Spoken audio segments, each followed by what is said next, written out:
Hello, everybody, and thanks for joining us on this other edition of Global Insights on For You Media Africa, this 4th day of June 2024. It's always a pleasure to bring to you what is happening around the globe and how we can share different ideas towards making the world a better place. And today our focus is on elections. We know quite a good number of countries around the world.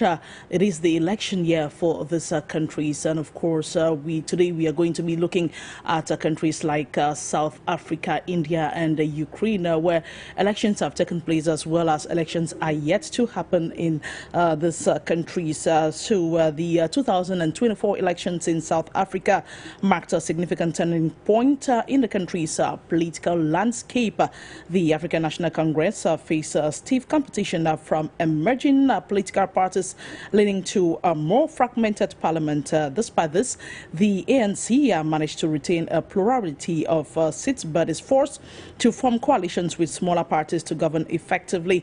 Having won only 40% of the vote, the ANC needs to find a coalition partner to secure a majority in parliament which will support its choice of president. In India, Prime Minister Narendra Modi's Bharatiya Janata Party BJP-led coalition is leading as vote counting continues, but trends so far suggest the BJP might fall short of a majority on its own as a united opposition led by the Indian National Congress makes gains. Now, the huge seven-phase election began on April 19 and ended on Saturday. A party or coalition needs 272 seats to cross the majority mark in the 543-member Lok Sabha, the lower house of India's parliament.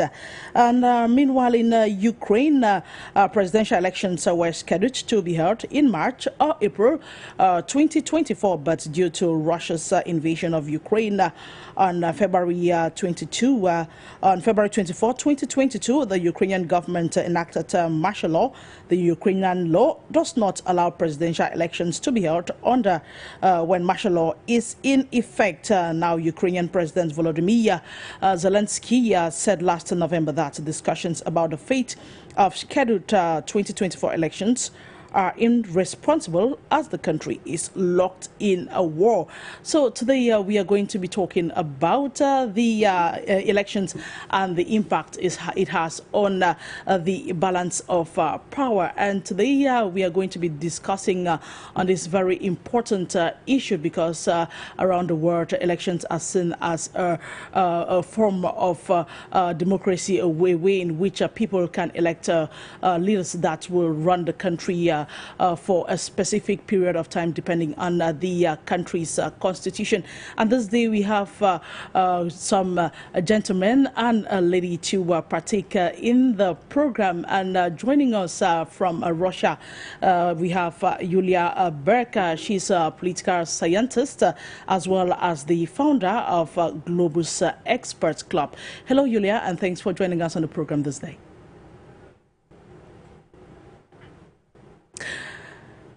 YULIA will be joining us in the minutes that follow. We equally have with us this day Professor JAGDISH KHATRI. He is an author as well as a speaker and global analyst. Hello, sir, and thanks for honoring our invitation this day on Global Insights.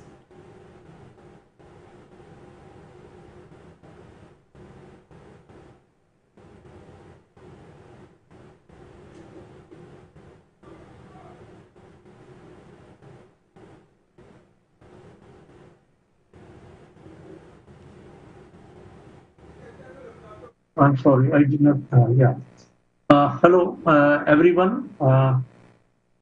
Namaskar from India, and I'm thankful for being given this opportunity to share my humble views on different topics of global interest and how they are affecting each one of us as we are in a globalized world. So, first of all, thank you very much. And I look forward to a lot of learning and sharing in this event. Thank you. For taking our time to be with us this day on the program. We equally have with us Dr. REKGOTSOFETSE CHIKANE, who is joining us all the way from South Africa. He is a public policy lecturer with WITS School of Governance. Hello, and thanks for joining us on the program. Yeah, no, thanks for having me. Really excited for this discussion today. Thank you so much, and we are hoping to have a very fruitful discussion in the minutes ahead. PASEKA as well, PASEKA PHARUMELE is joining us equally from South Africa. Hello, PASEKA, and thanks for joining us on the program. Thank you very much, ma'am. Thank you for inviting me. I'm looking forward to having this engagement with the rest of my panel. Thank you. Thank you so much, PASEKA. He is actually a member of the Convention for Pan-Africanism and Progress. Equally, on this program, we shall be in touch with Jackson HINKLE. He is an American political commentator. He'll be joining us all the way from the United States of America to share his opinion about what is happening in Ukraine. But before that, let's dive straight away into the subject matter of the day, talking about elections and the impact it has on power to implement power. So we are going to be looking at that. Now, let me begin with you, Professor JAGDISH. Let's take a look generally at this issue of elections. How do you think elections contribute to the accountability of government officials and the whole process of elections? Thank you, ma'am. You see, there is a saying, vox populi, vox Dei. That means voice of people is like, it represents voice of God. And especially in a democratic setup, this is quite true, that people decide about their governance system and the people whom they elect to govern them. And it's a referendum on the policies of the existing government as well as the vision document presented by the opposition parties. So it gives an opportunity to present your voice and whom do you like to govern, and it represents the faith of people, especially in a diverse country like India, where so many diverse languages are there, religious faiths are there, customs are there, and still people are living together peacefully. And it's a wonderful thing that over 640 million people have voted. Even in the scorching heat of 46, 47 degrees Celsius temperatures in this summer, people have come out to give their voice in this election. This 640 million, perhaps it may be more than the entire population of USA and entire Europe also. So, being conducted this election so peacefully, I mean, it's a great accomplishment, and that should be appreciated and become a sort of benchmark for all democracies in the world. Thank you so much, Professor JAGDISH. Let me get to you, PASEKA, and I'm going to be putting out the same question to you. How do you think elections contribute to the accountability of government officials and the decision-making process? What can you say about this? Thank you very much. Thank you very much for the question. I think elections are the only period, especially in the context of South Africa, where we see politicians being held to account, specifically those who had been in control and in power, more than those who are looking to get into positions of power.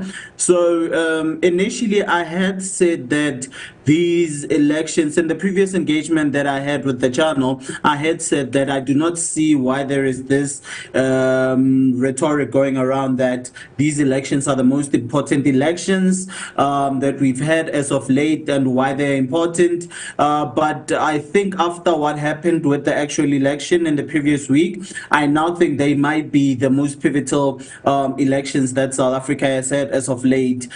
Specifically looking at the relationship that South Africa has with the rest of the world, we have a perfectly clear position in terms of where we have positioned ourselves geopolitically, specifically in the case of Russia, Ukraine, specifically in the case of Palestine and Israel. So we have set a position. However, due to the previous elections, we might have to shift the many geopolitical positions that we've held, depending on who the ANC decides to go into a coalition with. So they are the most important elections that we've had, and it is quite an interesting time for us. And to get back to the point, actually, of why they are so important, specifically for elections and those in power, it is worth noting that politicians, especially in our context, are not necessarily always held to account, because they are protected by those who are next to them, because they know if they hold those accountable, they will also be those accountable for wrongdoing. They might also be put in a position where they would have to account by the others who are on the side. So it becomes a pretty difficult thing to expect them to hold each other to account. However, come election time, now the people on the ground have a chance to actually say where they stand and to actually hold them to a higher standard than they would normally hold each other on. So it is a very difficult and a complex time, especially if you are from different parts of the world, where elections come with a lot of anxiety and stress, where elections do not automatically mean that the following day you'll wake up alive because of a possibility for conflict. So it is for us a peculiar time, but it is a good time to hold others to account, because and ask them, what have you done so far and what can you do moving forward? If you're not satisfied, you can replace them with someone else. But as I said, these are some of the most important elections that we have had as of late, in particular context, or in the particular context of South Africa. Thank you, ma'am. Thank you so much, PASEKA. Thank you so much. Now, Dr. Chikane, looking at the elections of South Africa, and like PASEKA mentioned earlier on, this seemed to be the most important election in the country, where the ANC had to lose its majority, getting just 40% of votes, and it now has to join with another party to form a coalition in order for presidents to be voted. And what now? The question I want to put out to you: how did the emergence of new political parties actually impact the electoral landscape and party dynamics in South Africa during this 2024 elections? Yeah, no, again, so thanks for having me. So there have been a few different new parties, but probably two of consequence within the South African elections. So just for a bit more context, since 1994, our democracy's really only had one party winning elections repeatedly, at a national level at least. That started changing in 2016 at a local government level, but at a national level, you would have one party winning with a very firm majority, right? So it would not be you kind of got over the line, but you had a very firm, in the last election, the ANC finished with 57%. What we're now facing is the emergence of two interesting parties, one that is only 5 months old and one that's kind of been in the game for the last 3 or 4 years, called the Patriotic Alliance. Let's start with the Patriotic Alliance first. So with the Patriotic Alliance in particular, as a new party, we came out of this election with 2%, which sounds like a very small vote, but it was the context in which how they got the vote, in which they really fought for kind of ethnic identity politics within a particular region of the country, that a lot of people believed wouldn't be an effective strategy within a democratic South Africa, this notion of a rainbow nation, this notion that we're kind of quite united, that voting along kind of racial hard lines and actively advocating for that, or actively advocating against the positionality of foreigners within the country, was intriguing. But they walked out of this election in a very powerful position as a new party on the national scene, led by interesting individuals, if we say it that way. So that's the one party, as a new player that's come in to shake things up. But the dominant story that we have is the emergence of what we call the Mkhonto weSizwe Party, so MK Party. This is a party that's led by our former president, Jacob Zuma. And some people kind of view it as a breakaway party from the ANC, which the election results kind of show that it might be the case. But they came into this election and essentially garnered about 14% of the vote in a manner that most people didn't expect, in a manner that people thought they would make an impact within the national elections, but they didn't expect them to swallow up an entire province, which is just unheard of before that particular point. This is in the context of a party that's only 5 months old and is really riding off the reputation of the former president. The idea that South Africa was better during the former president's term, the idea that the former president can bring change within a community or society in which inequality, poverty, gender-based violence, and unemployment run rampant. And that has been a huge shock to the ANC that has dropped from its 57%, where it had complete control over the legislature, complete control over the executive, and is now sitting in a very uncomfortable position of the easiest way to form a coalition government is to either go with the one party that you're diametrically opposed to, or your two breakaway parties who left you because they thought that the transformation you were embarking upon wasn't quick enough, led by former leaders that you kicked out of your party. So it is fascinating times for the ANC in particular, because it's completely shifted the power balance in the country. Thank you so much, Dr. Chikane. Our ANC has lost its majority and now has to form a coalition with one of the other parties. Now, I think ANC is in a hot spot because it is looking to forming a coalition. It has to choose between either the DA party or the MK party or even the EFF. But now the EFF has already shown interest to want to form a coalition with the ANC. Do you think that is going to happen, or what do you think the ANC is going to do in the days ahead? So it would be very fascinating to see. So the ANC was, to put it lightly, punched in the face. And the ANC is now trying to figure out whether we've been knocked out or not. And I think they'll come to the realization that they still have a very strong leveraging position. What we've seen over the past few days is that the major opposition parties have approached the ANC, so one being the DA. I know the Patriotic Alliance has as well, and I think the EFF has put their demands at least a bit more publicly in the last couple of hours. And the ANC needs to decide about whether they want to form, they've got 4 options in front of them, whether they want to form a coalition that is purely office seeking. That would be a coalition with the Democratic Alliance, with the sole purpose of this is to maintain some sort of control, to maintain some sort of supermajority within party and make coalition governments a bit easy. But the problem is that your policies and your ideology just don't line up in any particular way. It would be a marriage of convenience in the short term, but a divorce that you can see it coming in the long term. The second option they have is to go back to the EFF. The only problem with the EFF is that they would need another third party to form a 50-plus majority in parliament, which essentially puts a disproportionate amount of power on that third smaller party as a almost kingmaker. But there are options within parliament that the ANC could explore. So it could be the ANC, the EFF, and the IFP if they were willing to join into such a coalition. These parties are a lot more ideologically closer. It's not that they agree on everything, but at least on policy and ideological issues, you could find some sort of policy stability. But the markets and certain governments and certain industries across the world would probably frown upon such a coalition. And the third one, which I don't think the ANC will embark upon, is to go back to the NK party that essentially stole a fifth of the electoral vote from them. It's a very huge marker and would require huge compromises from the ANC that I don't believe the ANC would be willing to make unless it wanted to completely cannibalize itself and welcome its former president back in. The fourth option that's not really discussed, which I imagine would be used at some point, is the ANC can also sit back and say that we will form a minority government, that we don't need to get into a coalition. Now, a situation like that would be unprecedented and it would create a level of chaos, but it would leave the ANC without the need to capitulate to anyone. It would make passing any sort of legislation and policy a very intriguing game of horse trading for every single piece of policy legislation in place.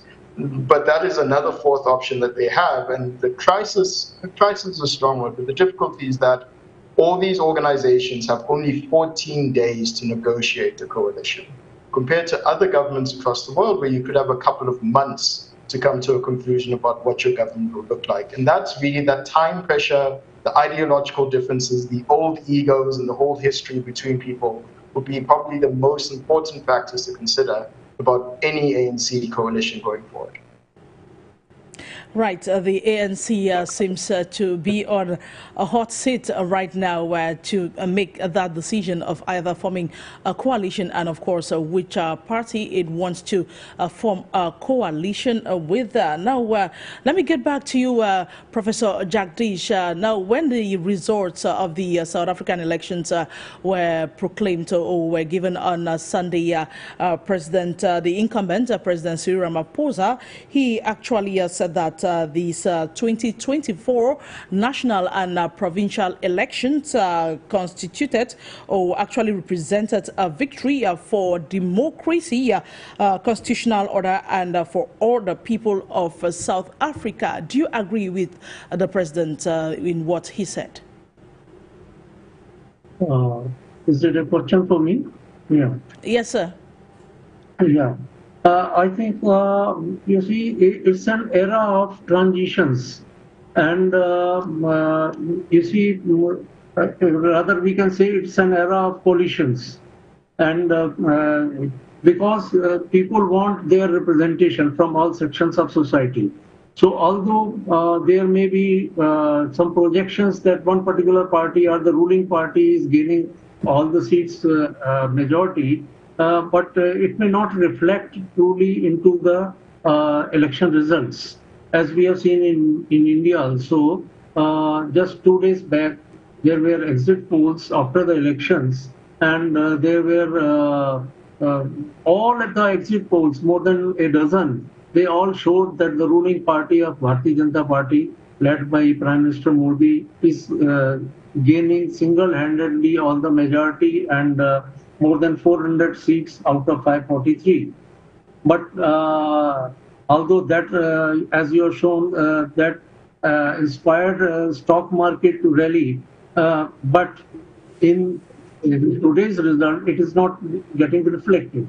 So although there may be optimism shown by certain exit polls or certain projections, but overall, people are much more mature and they take the right decision depending upon the circumstances at that particular time. So I think that that is true for any democracy, and especially South Africa also, the same thing is getting reflected.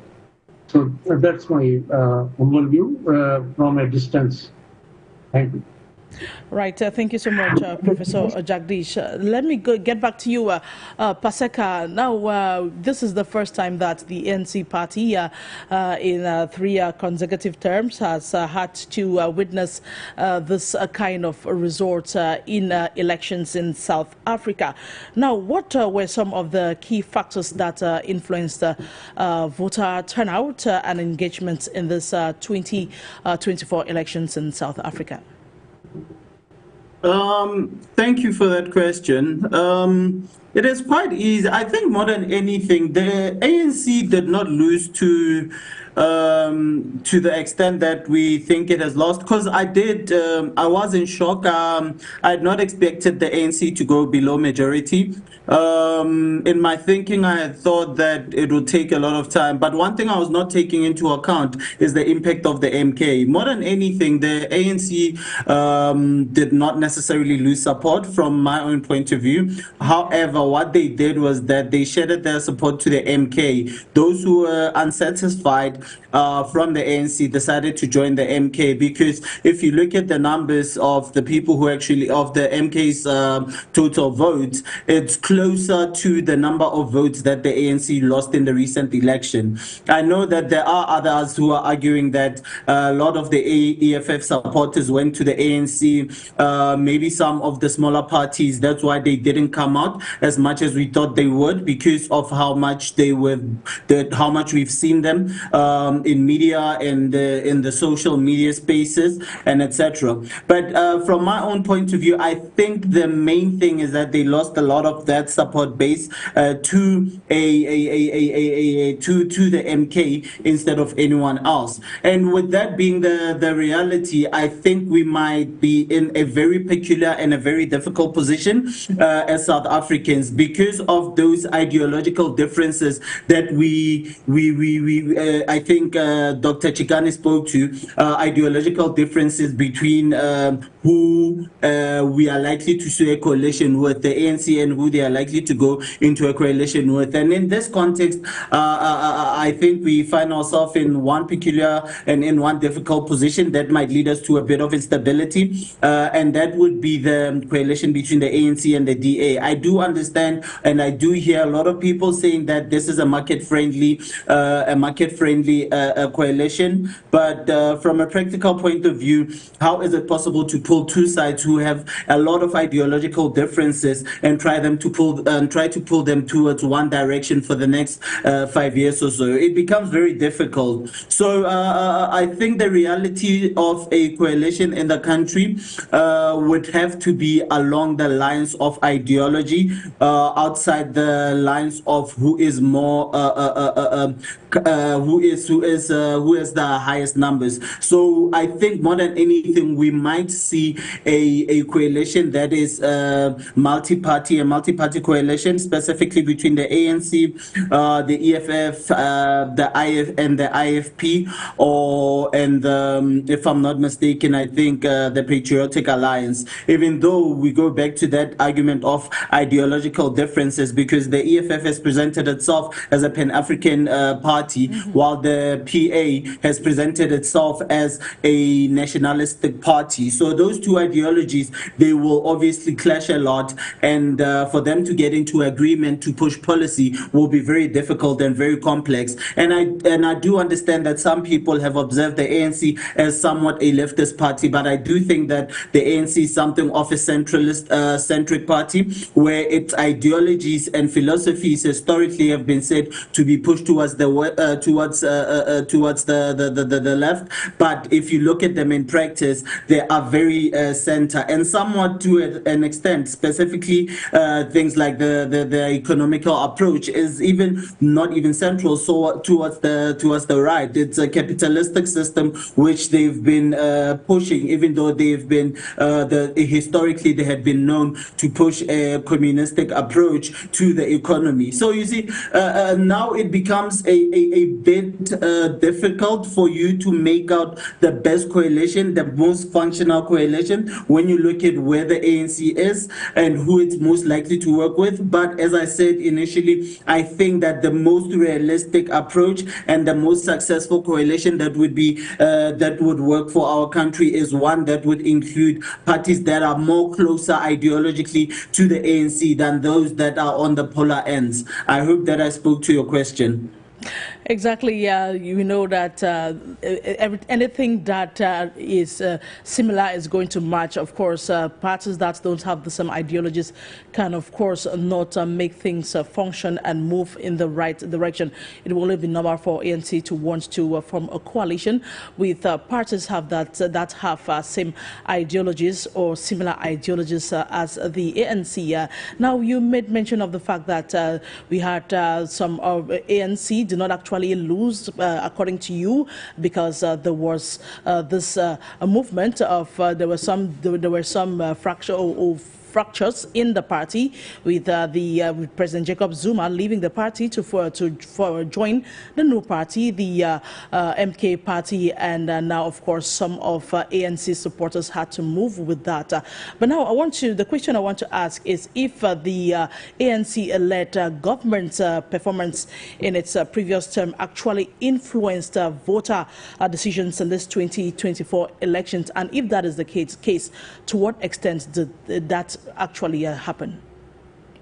Thank you. Now that I listened to the question again, I can see how far I went.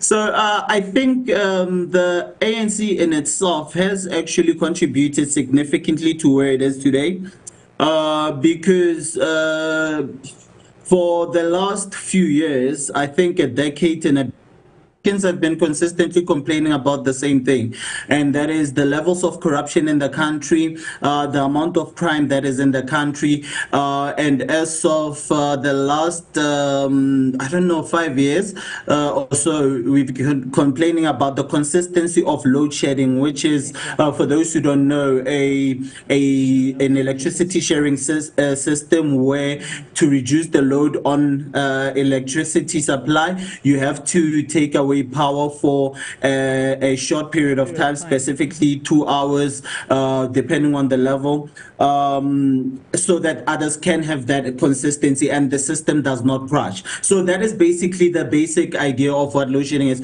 So South Africans have been complaining about these three things, and I think those are the core things that South Africans have been complaining about. And most recently, I think we're also having this problem with water access. Those three things are things that are easily resolvable, and they come from the solution is always from the very top, specifically from the ANC government. Sufficient policing means that you have lesser levels of crime on the street, and sufficient and efficient policing means that you have lesser amounts of crime and crime interactions on the streets. Fighting corruption means that you have less crime on the street, because that means that the police themselves do not become corrupt. But you have to fight this crime not just at the lower level. You have to fight it at the highest level. That means that people who are found to be corrupt at the highest level have to be held to account. And how do you do that? You do that by arresting these people and by making sure that you have a strong judiciary which is able to hold these people to account, and you have strong laws that actually work against those crimes. And you make sure, because the thing about crime from the very top is that it is bound to affect those at the lowest level, and that's your working class people, which is the majority of the South African population, the very poorest of the poor. You see, so that is very important. So the lack of electricity, another main thing, this lack of consistent electricity, and I know that we recently have had one of the longest run in the last few years of access to unlimited electricity, but that on its own, it's also affecting the economy. It also affects the levels of crime, because when there's no electricity, cables get stolen. That means that the amount of crime goes up, and you have violence in those situations, because now you have to hire security companies to protect these cables, and then now these guys who the criminals who steal these cables come with arms, and then you have these interactions, these violent interactions, where some people may pass away, like the situation that happened in Soweto. So you see, all these situations actually speak to each other, but the ANC was not aware how tired the people are. And I think that's why I went on that rant about the MK and how the AMK was able to retain the vote of the ANC, because what happened was that that core that left the ANC, some of them, because we know that the ANC has had factions for so many years, some of them genuinely left the ANC because they were tired and thought that the ANC is not doing sufficiently enough for the people at the very bottom. And then some of them just joined Zuma because they felt that now they were being targeted by others who were on the faction which was in control, specifically Ramaphosa's faction. So that means that there's a number of things that led to the situation that the ANC finds itself in. But the primary and the core of the ANC's problem and the position that it finds itself where it has to, for the first time, go into a coalition, are as a result of them and not listening to the population at the very ground. If they were not so far removed from the realities of the majority of South Africans, they would not have found themselves in this position. But because they've been so removed for so many years, they've now living the life of the bourgeoisie and the very wealthy, where you have basically no contact unless you are campaigning to the people at the ground who are very poor. They would have understood if they were not in that situation, if they had not excluded themselves and we have become those who they were aiming to fight against initially and ideologically. So you see the reality, and to answer your question in short, yes, they are responsible for their own situation at this very moment. Thank you. Thank you so much, PASEKA. Of course, the people need a leader that goes to the ground to be able to understand the problems of the people. And like you mentioned, South Africans were already tired of the fact that the ANC does not seem to understand their problems and was not doing everything possible to solve these problems, and they were hoping that maybe joining the MK party, which is a new party, they were going to see some change in the country. And now we are just hoping that the ANC will make the right decision to form a coalition with a party that has the same ideologies or better ideologies to say than the ANC, that will come together and try to make things better for the common South Africa. Now we have YULIA BERG, who is with us right now.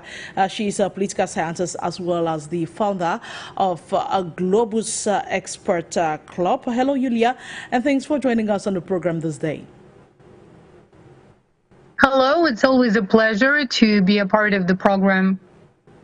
Right, now we are talking about elections and the impact it has on the balance of power, and now we are focusing a little on the just ended South African elections where the ANC actually lost its majority, something that has not happened to the party for the last 3 consecutive terms.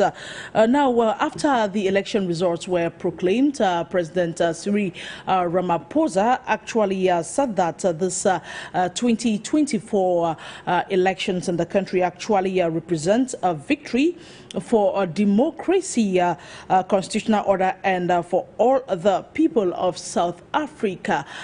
Do you agree with the president on that?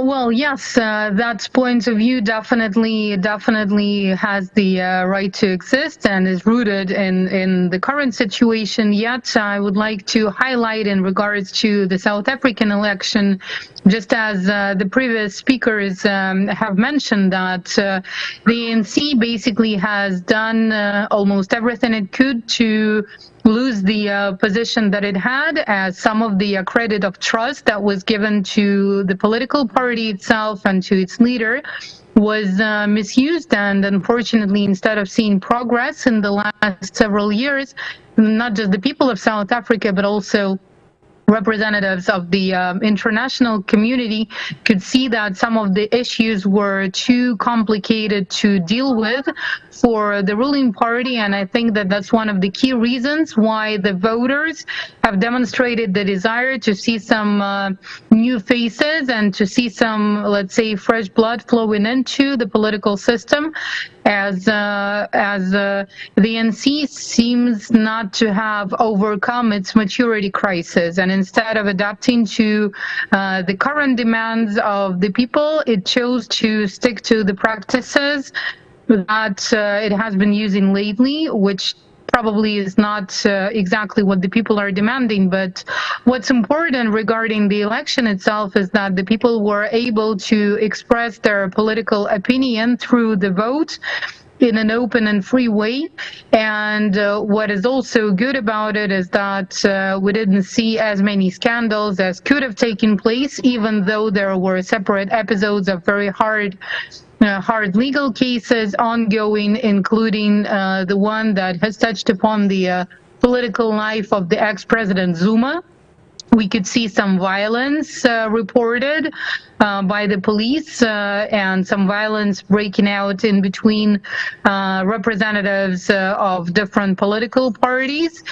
Yet, according to the results, there was no attempt to impact on the results, on the counting process, etc. Even though, like I said, not everything was perfect, and there was a moment, I think, that was tense for a lot of people when the website of the Independent Electoral Commission was down for a while. Yet, as the results show, the ruling party was ready to accept the fact that it lost, and it also requires quite a lot of strength to be able to confirm that you are not the winner this one time.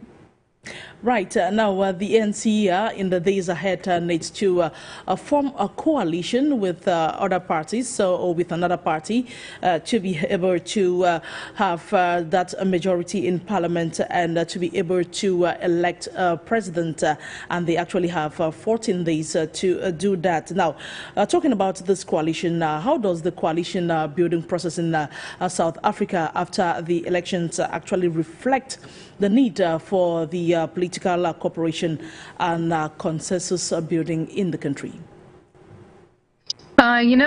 Interestingly, in South Africa, any kind of a coalition is theoretically possible, because if we look at the MK and Zuma, the ex-president that leaded it, if we look at the economic freedom fighters and Julius Malema, the leader of the political party, they all come from the ANC.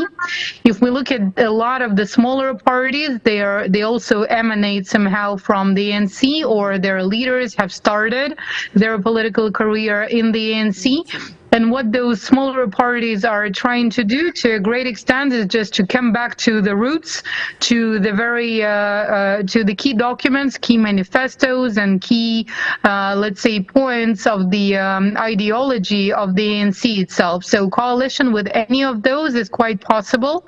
That's number one.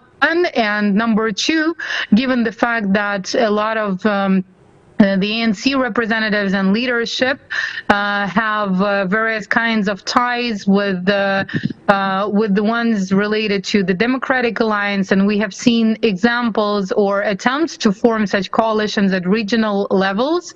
So some kind of, I wouldn't say in this case a public coalition, but cooperation to a great extent with the DA is also quite possible, right? Yet I would suggest that we're more likely to see it in the public space at the regional level or municipal local level. And when we're talking about the coalition that is needed in order to elect the new president or deal with other strategic issues at the parliamentary level, I think that those parties that somehow emanated from the ANC, including the MK, including the EFF, regardless of the rivalry and regardless of many issues that they have clashes on, they would still be able to find common ground for resolving some of the strategic issues. And generally speaking, in terms of the overall value set, in terms of the overall goals, there are none. There are no cleavages that would make them polar. Right. Thank you so much, YULIA, for that analysis. Now, let's get back to you, Dr. CHIKANE. And I'm going to put out the same question I just put out to YULIA a while ago. Now, we're talking about coalition, ANC forming coalition with other parties in order to secure a majority in parliament, in order for presidents to be voted in the days ahead. How does this coalition building process actually reflect the need for political cooperation and consensus building in South Africa? What do you think about this? Yeah, so in about 2016, we started seeing the emergence of coalition governments in our country at a local level in major metropolitans, right? So this is not to say that the country has no experience with coalitions. In fact, before this election, there were 70-odd different coalitions at a local government level. the vast majority of them quite stable and going about their business. What we have seen, though, is a level of instability and chaos and uncertainty within major metropolitan areas of the country where coalitions exist. So within the economic hub of the country, the city of Johannesburg, we have had, I think, 4 or 5 different mayors over the last 6 years or so. I mean, admittedly, one of them passed away, 2 of them passed away, but there is a lot of turnover when it comes to coalition stability. The question then becomes, at a national level, whether that is equally going to take place. And I think when people are entering coalitions, the problem that we've had in the past is that there hasn't been a very clear-cut institutional framework for having some sort of power sharing within both the legislature as well as the executive branches of government. We've seen that at a local government level, and what ends up happening is that you create these institutions as you go along. And the political culture within the political parties is generally around winner takes all, or what positions I can get, right? So I get into your coalition, you give me some sort of government position or political position, and that's all I want. The discussion around policy guiding your coalition is quite unheard of, maybe not unheard of, but is less likely to take place.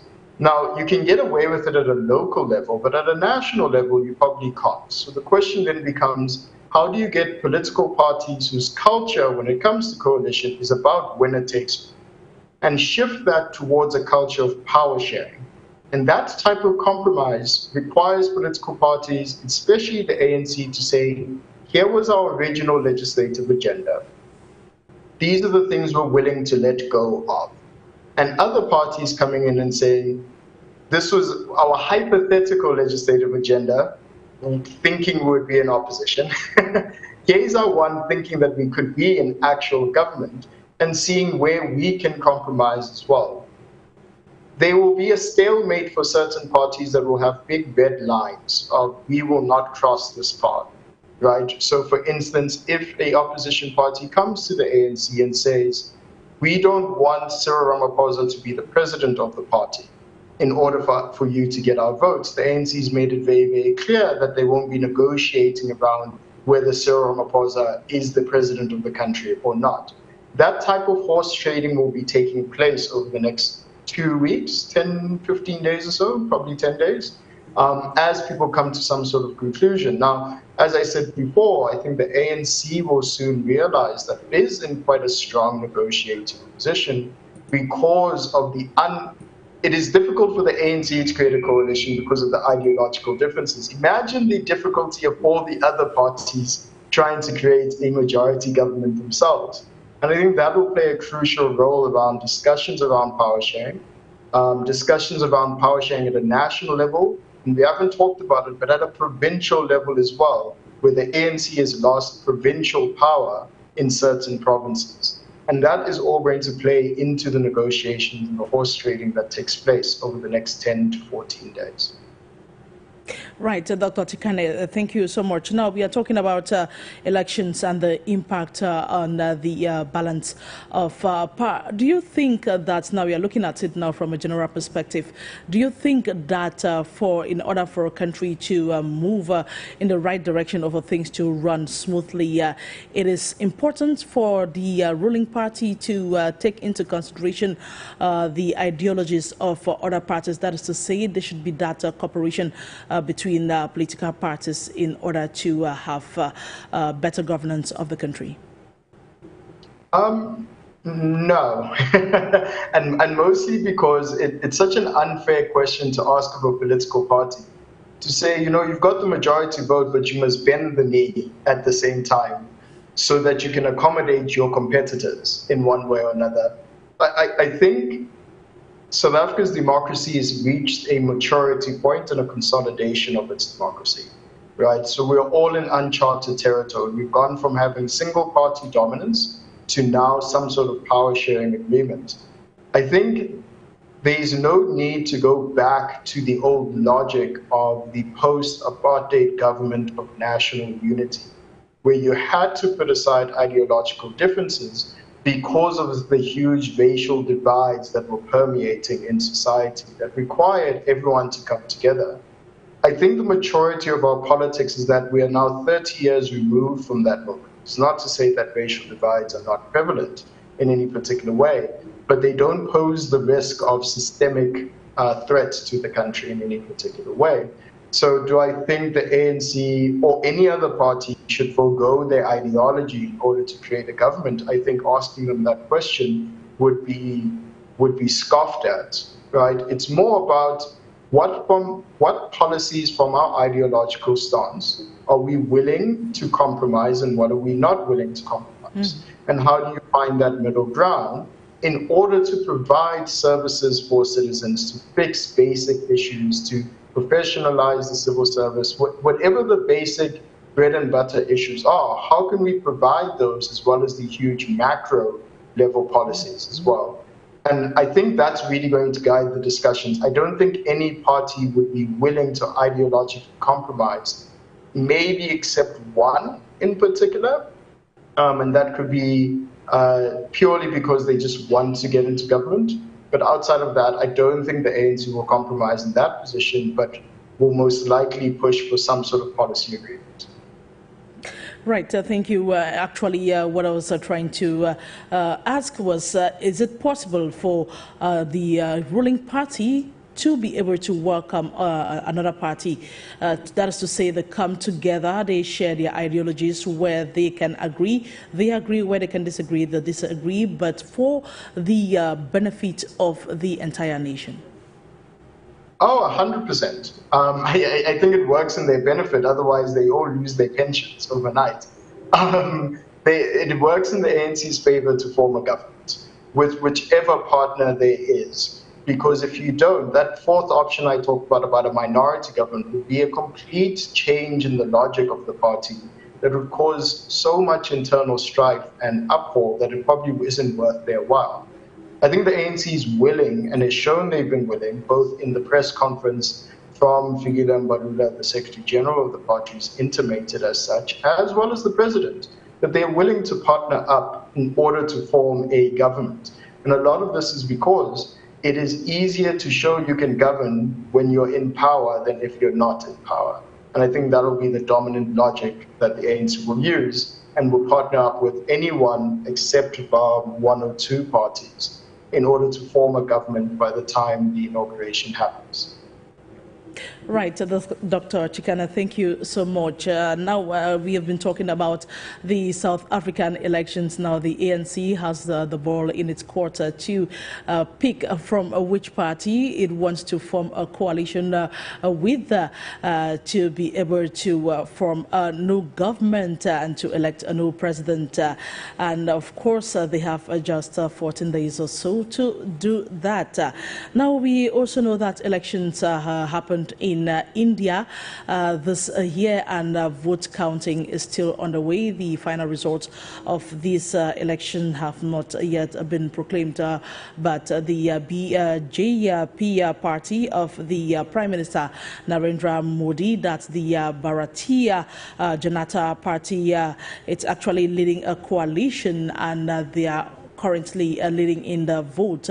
They have, well, for the votes counted so far, they have about 80 going, and they have about 155 that is leading.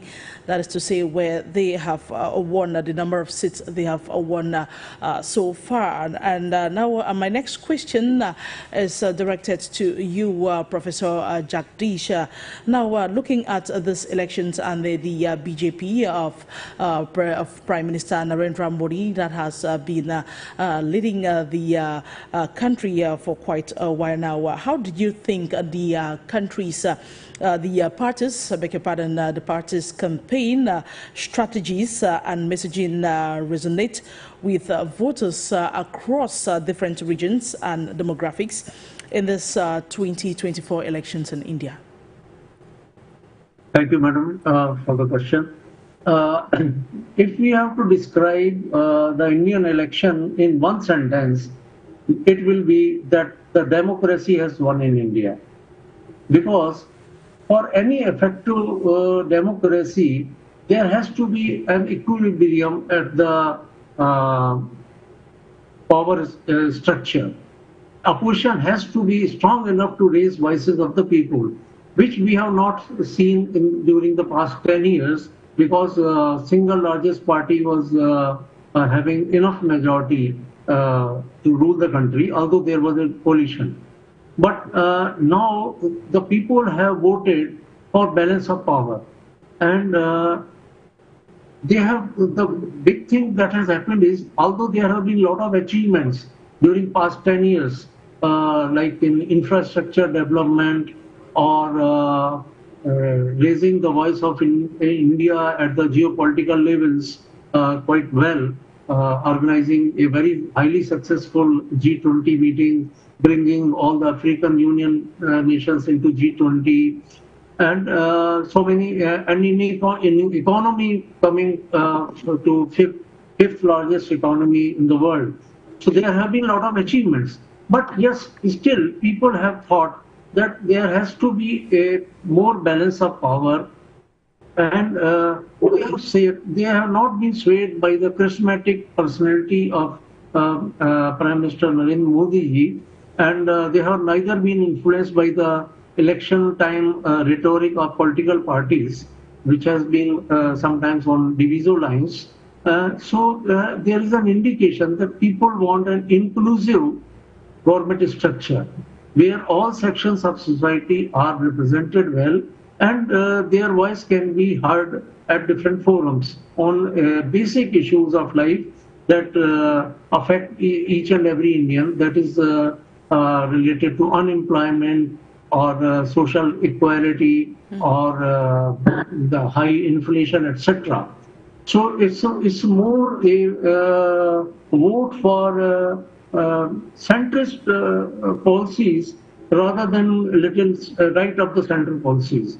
So what I feel is that it's a victory of democracy in India, that people have been matured enough, although the official results are still to be announced fully. But as it seems that with a slight majority, along with the help of coalition partners, Prime Minister Modi's party will be still holding the governance.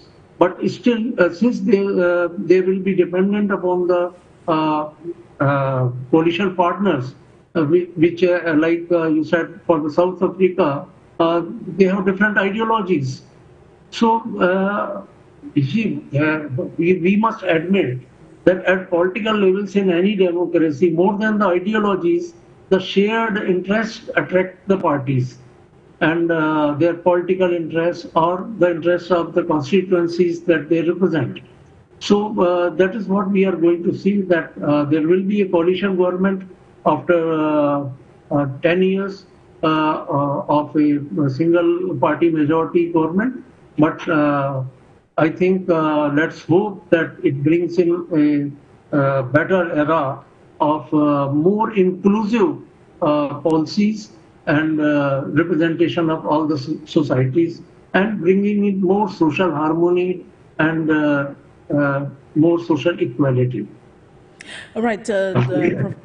Right, Professor Jagdish, now we're in the process of talking. You made mention of economic issues and other social welfare problems of the country. And now, do you think that these issues actually shaped the perceptions of and the behaviors of these different voters, and in what ways did this issue actually influence their voting during this 2024 elections in India?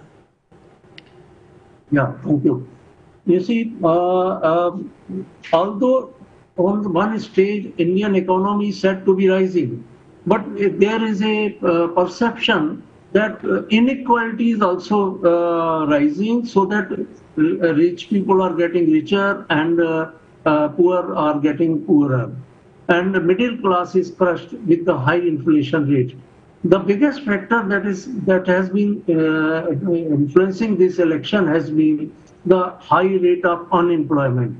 You all know that India has one of the largest population of young people, working age people, but somehow there has not been enough job creation during past decade, and that is being reflected in the choice of people, where opposition parties, they were able to bring to attention the need for more employment, and their manifestos also mentioned so many guarantees of justice towards farmers, towards youth, towards small businesses, towards women, and that has created a positive impact on the electorate, and that is why the majority of this ruling coalition has been reduced.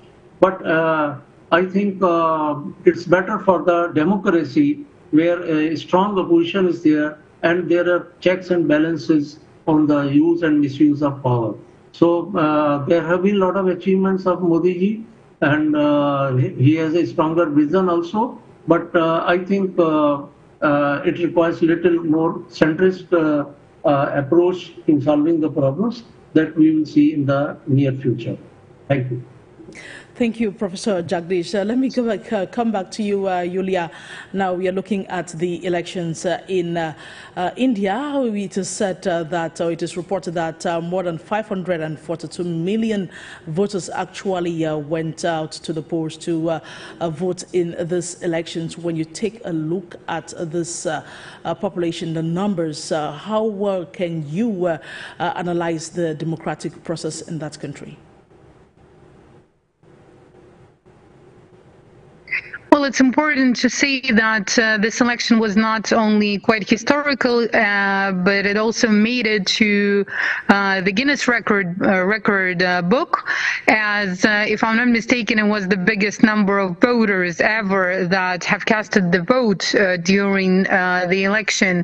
And the election is quite untypical for the regular practices, as we could see that it was taking many days. So it started back in a couple of months ago, and it was just over by June. So 2 months of voting is quite unprecedented, and given the fact that the Indian population is almost 2 billion of people, we can imagine that even organizing the process for that many voters is quite a difficult task by itself. So if we talk about the campaign and not the organizational and technical issues, it was also quite interesting to observe, as we could see that there was a huge impact of the digital media and the artificial intelligence. We could also see the deepfake and many other quite provocative materials that were coming out. So it was very interesting from the technological point of view as well. And India, given the fact that it's super developed in terms of IT, of course demonstrated that kind of capacities during the election campaign as well. Right, Yulia, thank you so much. Now, in India, like you said, the elections actually took place in 7 different phases, and it took place, it actually took months. That's something that is unheard of in other countries. We know in most countries around the world, elections take just a day or 2, or sometimes a few more days. But then in India, with the population, like you mentioned, it was not even an easy task to organize an election for that population. Now, I'm still with you. We know India, at some point, there is a problem. We have religious issues, and we have issues of class over there. Now, how did this, the concerns about religious, in your opinion, of course, how did the concern of religious and cultural identity actually influence electoral outcomes and political discourse during election campaign period in India in this 2024 election?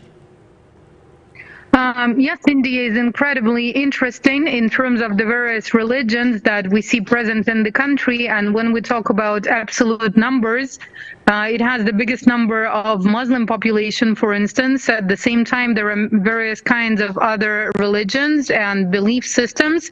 And of course, especially lately, we observe quite a lot of clashes in relation to that.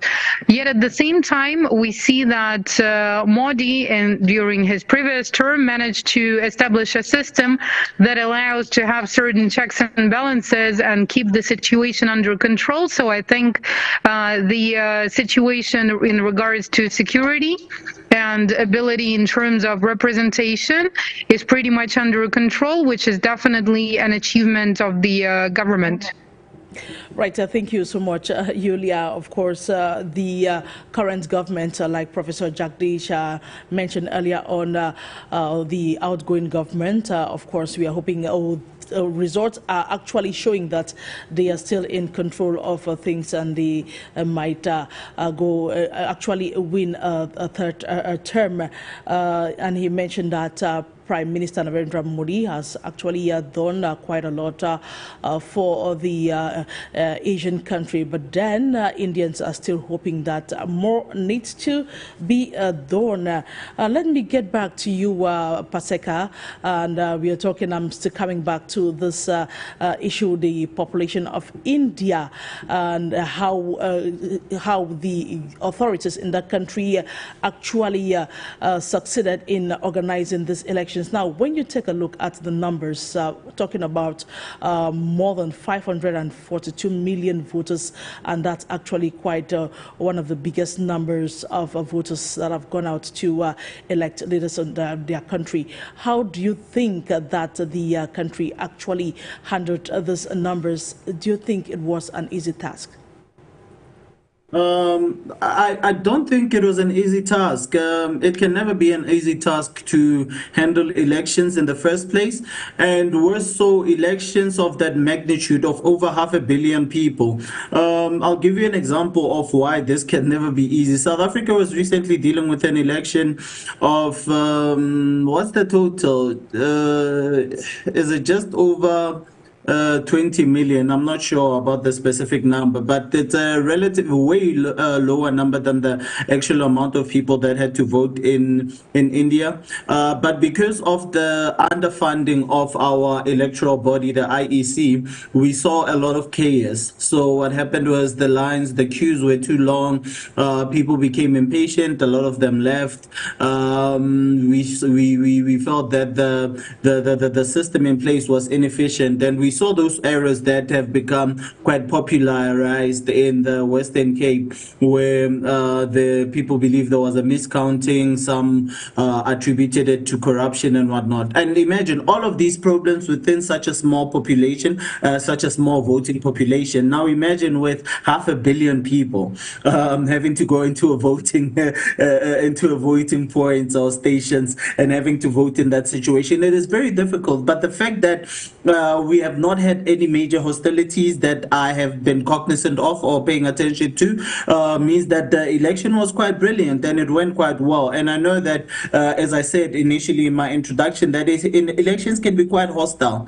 The reality of the environment, the political environment of elections, is that they tend to be a bit hostile and uncomfortable, and for some even extremely dangerous. So the fact that we are at this point and we're seeing that the Indian government was able to get to this point must make us even more excited as members of BRICS, because that means that we have a level of stability that you don't usually see during elections, and especially with the population of that size, of purely the population of that quantity. So I think that it is brilliant where we are currently standing, and I'm quite excited to find out where we are going, specifically with our members. As I said, that these elections are actually bigger than I initially thought, and they might have huge implications to where we are going, not just as a country, but as BRICS itself. Right. Now, currently, the BJP party of Prime Minister Narendra Modi is actually leading. Of course, it has a coalition, and it's actually leading in these elections because vote counting is still underway. The final results have not yet been declared, but trends so far suggest that the BJP might fall short of a majority on its own as a united opposition led by the Indian National Congress makes gains. What do you think is the standpoint of the BJP so far in these elections? Is that for me? Yes, Paseka, I'm still with you. Oh, thank you. I think Prof put it well when he initially said that we are in a year of coalitions, and that is the reality with India as well. So it looks like they might also be heading in the same way. And I think, as we said passionately so at the very start, coalitions are very difficult. Running a coalition government is never easy because you have to be able to satisfy your own party, but also another party. In your own party, you might have a lot of differences, but ideologies tend to be a bit similar as compared to having to accommodate a different body altogether in your coalition. But the BOP, I think that who's the president again? Narendra Modi. Narendra Modi, the Prime Minister. Yes, Narendra Modi. Sorry, I wanted to say it correct. I think so far he is a man of the people. I think he is one of the most popular, somewhat popular Indian presidents as of recently. He is a man who is quite popular to a point that, as much as I had not been paying enough attention to the elections, but because of his other associations or his popularity on a global stage, he is someone that I know so much about. So I think with that, he is someone who will be able to successfully make his coalition work, and that is an exciting time for us as well. As I said, that whatever happens in these countries, like recently with the election in Russia, the Russian election, we knew that whatever happens there, it will actually affect where we are with BRICS and where we are going. And it's also the same with the other BRICS countries, where you have to make sure that you know everything that is happening in that situation, because it might affect where you are and where BRICS is going as a body. Thank you. Thank you, Paseka. Thank you very much. Let me come back to you, Dr. Chikane. Now, in India, we know that the BJP party is leading, but it still doesn't have that absolute majority to be able to go by itself to gaining more of the seats in the Lok Sabha, which is actually the lower house of India's parliament. But now we have exit polls that are saying that Modi could return to power for a third consecutive term. Now, when you look at the trends right now, do you agree with this exit polls? Yeah, no, generally speaking, I mean, it's one of those things around how do you create policy stability within the country. One of the greatest ways to do that is continuously winning. And I think that's something that those in India should be looking forward to. With the exit polls, I am one who looks at polls with a side eye, especially for a country the size of India in particular, one that I don't necessarily underestimate in any particular way. I think for President Modi, the real question is about, within your current position, can you keep pushing particular policy reforms that you've been looking for over the last 2 terms you've had? One of them in particular that I know rings loud in my mind is around farmers and land acquisition in particular, right? And how do you work, if you have to, with your coalition partners? Now, I wouldn't say that I know enough about the coalition partners that are available to the BJP, but I think it's a question about, again, coming back to kind of marriages of convenience or long-term marriages, and what you're really looking for. I think the difference here is that President Modi is in a much stronger position, both in terms of just raw popularity of the individual himself, and the types of policies that really speak to many different classes in India in particular. And I think that's going to be interesting. Whether I agree or disagree with exit polls is not for me to say. That is for the citizens of India to decide themselves. But I think it is something that obviously is a blow for the BJP, but it's not something that is catastrophic for them. Right. Let me come back to you, Professor Jagdish. We just listened to Dr. Chikane, and we have exit polls that are suggesting that Prime Minister Narendra Modi is going to win a third consecutive term in office. Now, when you look at the trend and you look at the results that have been declared so far, do you agree with this exit polls? Thank you. First of all, I must thank my co-panelists for such a wonderful analysis they have about Indian elections and our country and our leaders. I'm really impressed. Thank you very much. Next thing I would like to say that this time it has been proved that exit polls are not exact polls. So things have been quite different than the exit polls. And there have been now questions being raised on the utility of exit polls once the results are anyway going to be there in a couple of days. So what is the need for having exit polls at all? So that is what is being the discussion going on, because exit polls have all of them proved to be wrong to a large extent. Regarding elections results and conducting of elections, I would like to mention that although around 600 million people have actually voted, but their eligible voters were around 1 billion, 970 million to be exact. And Election Commission of India had to prepare all the election schedule, the ballots, and the polling parties, etc., in such diverse demographic and hilly areas and all those deserts, etc., for 1 billion people. So it has been a miraculous task conducted so peacefully without any untoward incidents reported so far. That has been really a wonderful exercise, and as an Indian, I'm proud of that. That our government and the Election Commission have been successfully did it with the help of thousands and thousands of polling agents and the people who conduct the polls in different areas, and also the participation of general voters.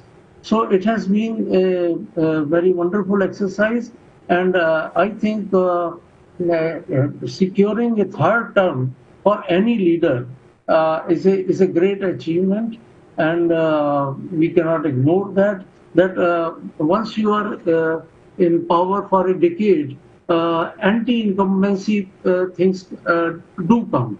But still, if his party, along with coalition partners, are able to maintain enough lead to govern the country for third time, it's an achievement, and reflects his own personal quality, and not only popularity, but I would like to mention his leadership skills, which we have seen at global level also, and at our domestic level also, that he has been a decisive leader, and who takes decision and who is not shy of taking bold decisions also.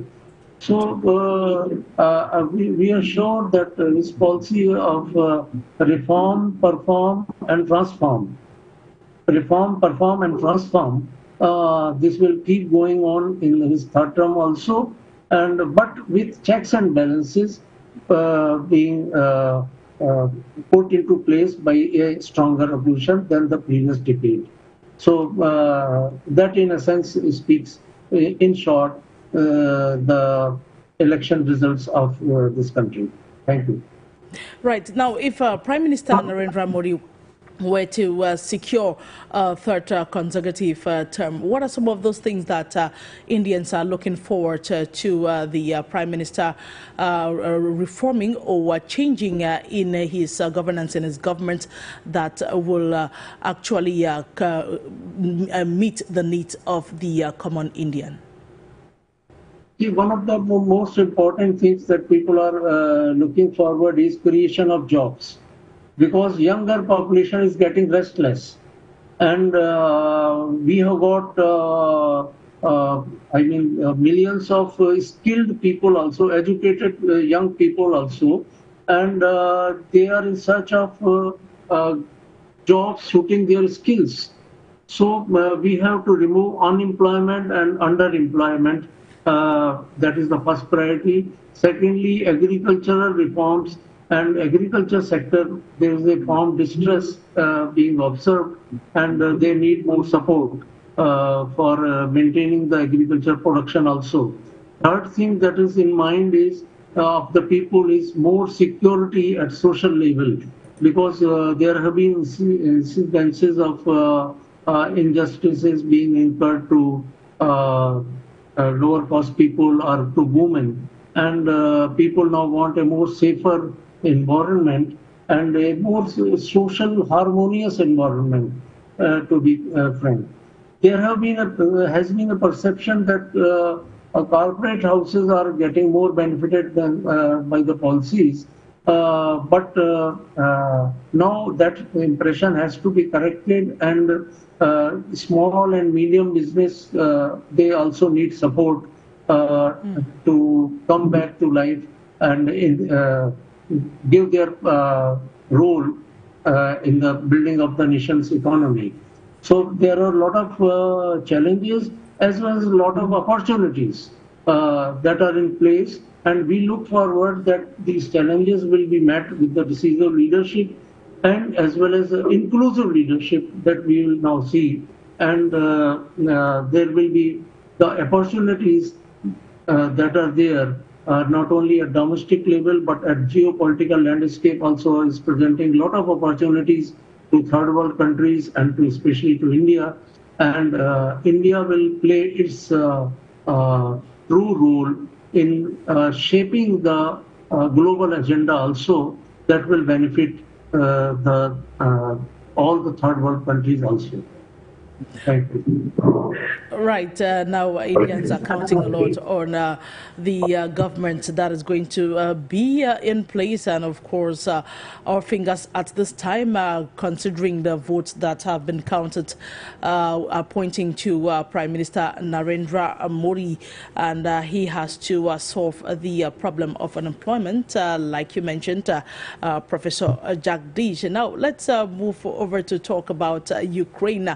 We know Ukraine has been in crisis for the past 2 years or so, getting to 2 years since the conflict with Ukraine, with Russia, I beg your pardon, with Russia, and now the country was supposed to hold elections in April, March or April this year. But then the president of that country, the incumbent Volodymyr Zelensky, says that a country that is in war cannot hold elections, and of course the country is currently under martial law. Martial law is the replacement of civilian government by military rule and the suspension of civilian legal process for military power. So as long as Ukraine is under martial law, elections cannot take place in Ukraine.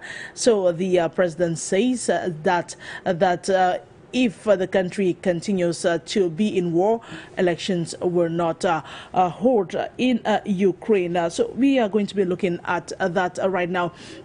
Before I come back to you, let's get Jackson Hinkle. He is actually an American political commentator, and he had quite a lot. He has quite a lot to say with relations to elections not being held in Ukraine at this point in time.